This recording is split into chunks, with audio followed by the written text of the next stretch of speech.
Hi, so I'm back again with another What's in the Bag, but this time we're 3 months into the year and my bag's changed a little bit. In my last video I had M2 2017 irons, game improvement irons. Basically I thought that I might get a little bit more control with them, but I just ended up hitting the ball a bit too far. Game improvement clubs kind of made me hit a bit farther than what I wanted. I know it's not a bad thing hitting far, but I didn't have that control that I needed. So I've chucked them out. I had a stage 2 driver and a stage 3 tailor-made driver as well, and I've chucked both of them out. So we're gonna go through my bag and see what I've changed. We'll start with the most important weapon in my bag, which is the putter. My Odyssey O-Works 1 wide 2017 model with the micro hinged face. I get a lot of feel, I feel like I'm actually putting a lot better this year with this. I did have a Odyssey white hot mallet beforehand, but since I've gone to this I had a bit of a falling out with it, and now I'm starting to putt a bit better, getting a lot more better feel with this. I've got the pistol hinge, and yeah, I'm getting on quite well with it. So this will be in my bag probably quite a while. I see it being a few years of this one because I absolutely love it at the minute. Next in my bag are my wedges. 52, 56 and 60 in the TaylorMade AV2s. So I recently got these this year, even though they're quite an older model, they're 2012, so they're probably, yeah, the oldest clubs in my bag. But I get a lot of good control of these. I get a bit of spin as well. They stop dead on the fairway, on the green. And yeah, I kind of like them. I'm better out of the bunkers with them. And yeah, they've got quite a big face on them as well. So when I'm sitting up behind the ball, I kind of feel like I could do pretty much anything from within about 90 yards. I like to think so anyway. Next thing in my bag is a new couple of clubs for me. I've got the AP2s Titleist. I've got pitching wedge to 5 iron. Now I've got pitching wedge to 5 iron because I don't really like hitting a 4 iron, and you'll see what I've got in to substitute that in a minute. But with these AP2s, I've been using them now for probably about 3 weeks, and I felt that my control is a lot better. I'm more of a fader of the ball, or hit it straight, but with these I can actually draw the ball a little bit as well. Not all the time because I'm only like an 18 handicap, but I can kind of work these a bit better, and my distances are a lot better. With my M2s, if I was to hit one a little bit thin, say if I was hitting my 8 iron, I'd go from hitting my 8 iron 150 yards to hitting it 160, 170 yards. So with my 8 iron here, I lose a little bit of distance, I only hit it about 135, 140 now, but if I thin it, it normally only goes about 145, not that 10 or 20 yards extra that you get from game improvement clubs. More of a player club for me, and a lot more workability. They've got tungsten weights in the heel and toe, and it's obviously a forged club, so the feel is far greater than anything I've used before. And yeah, to be honest, been using them for about 3 weeks now, but at the minute I've been shooting a lot lower and being a lot better with my striking and control. Now I said that I went pitching wedge to 5 iron with my irons. I do have a 3 iron in my bag.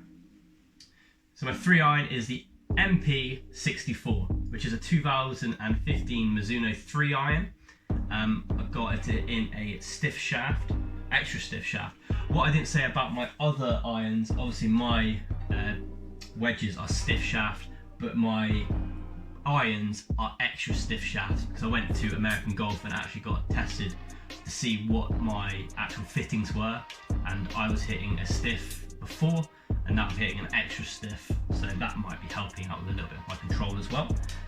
But Mizuno MP64, I kind of used a set of my mate's clubs, Dan Hobbs, you might see him in a few of my films.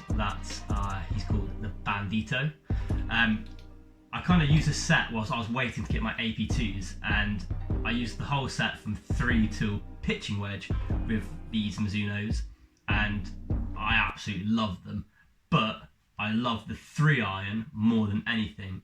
So I told Dan, I said, look, I'll see how I get on with my AP2s, and I'll keep this 3 in my bag. And I've kind of just nicked it off him, and now it's a permanent fixture in my bag. Luckily he's got another 3-iron, so he won't need this for the minute, but if you're watching, Dan, it's mine now. But I absolutely love it. Next in my bag is my TaylorMade M1 Hybrid 3, set at 19 degrees loft, and again stiff shaft on this one here. I got this at the beginning of the year, January, and I've just fallen in love with this club. Mainly on par 5s, so I hit a drive, and then this will probably be my next club to get me up there. I used to hit a 3 wood, and was always kind of miss-hitting it. With this, I barely ever miss-hit it, and I can't quite draw it yet, but I do hit it straight, and I can play a fade or a kind of like a perm, like a kind of, I'm meant to hit a slice sort of thing, but not a slice. But I can do that at this club, and I'm very confident with this behind the ball, and it's a nice little gap from my 3-iron to my 3 hybrid, then to driver.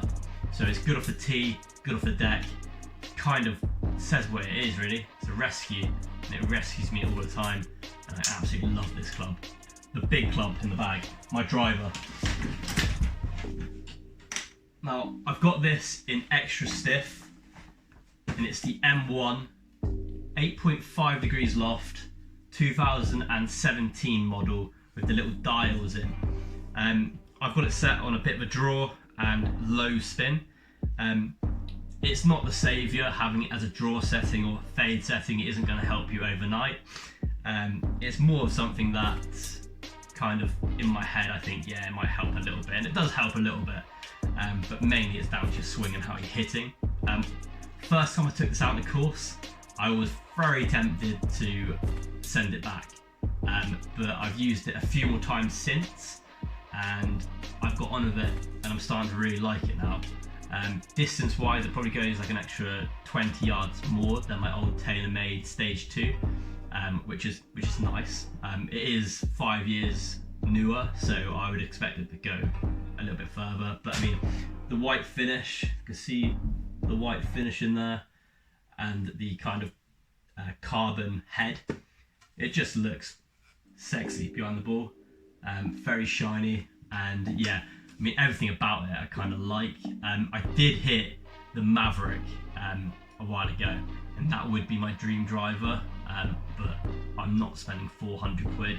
I picked this up for 150, so that's 250 kind of difference, and to be honest, same distance. Feels a bit harder with a TaylorMade driver compared to a Callaway Maverick. Callaway Maverick was kind of like, felt kind of like springboardy, whilst this is more harder. I felt that with the sim as well. The sim's really hard, so I don't really like the feel too much on it, but everything else I kind of like, and I think I will end up liking this club a lot more than what I do now. I hope so anyway. I spent 150 quid on it, so better do. Plus the head cover is ridiculous. And look at this.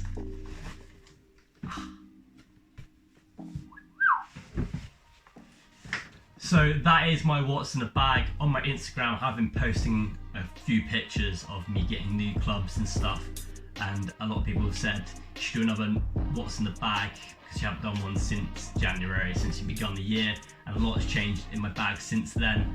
So I thought I'd do another what's in the bag for you, especially if it's lockdown now as well. I'm not going out and playing golf for the next 3 weeks, so I might as well talk to a camera and tell you what I've got, because I've got no other footage for you. So that's it for this video. I hope you enjoyed seeing what's in the bag, and I'll probably do another one if I get any new clubs, but to be honest, I think these clubs are going to do me for the year now. I might add a 3-wood in at some point, and it will probably be another TaylorMade M1 3-wood, but we'll see. I have hit some of the new Callaway. Actually, I hit the Ping G410 straight flight technology 3-wood, and that thing was bomb. I could hit that anywhere, off the deck, in rough, off the tee.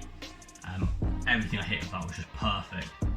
So if I was to get another 3-wood, it would probably be that Ping, or would see if I could try an M1 3-wood and see if I can go on that one. But that's the only thing I'll probably add to the bag, another 3-wood, just a little bit of a gap in distance from my hybrid to my driver. So I hope you enjoyed the video, guys. I would say that I'm going to get videos every week from now on, but with the lockdown, I don't know if I'm going to be able to get videos out. And if I was to get videos out, it's pretty much going to be me like inside doing stuff. And to be honest, I'm not a pro. You don't want to see me putting. My chipping's terrible, so you don't want to see that. So there's no real point in me doing videos in there. So as soon as the lockdown's over, I will get out on the course and do some more videos for you guys. But until then, I will be uploading podcasts every week. So get over to Nathan's Golf Podcasts. We're on everything from Spotify, Apple Podcasts, Google Podcasts, iHeartRadio, you name it, we're on it. We actually got to 27th in the UK sports category under Apple Podcasts well, 3 weeks ago today. So we were 27th and we dropped down to 30th for a while. We held that and then we've kind of tapered off, but we're doing quite well. Also, my Instagram is nearly, if not by the time this video comes out, hit 1,000. So I will be doing a giveaway. Again, it's when I can get stuff from people that have said they're going to send me stuff, but they haven't done it yet because they're coming from abroad and things are just taking a while and they don't know what's going on. So as soon as I get my stuff in, I will send them out and I will get them out to you guys. So guys, have fun, be safe, and I'll see you next time.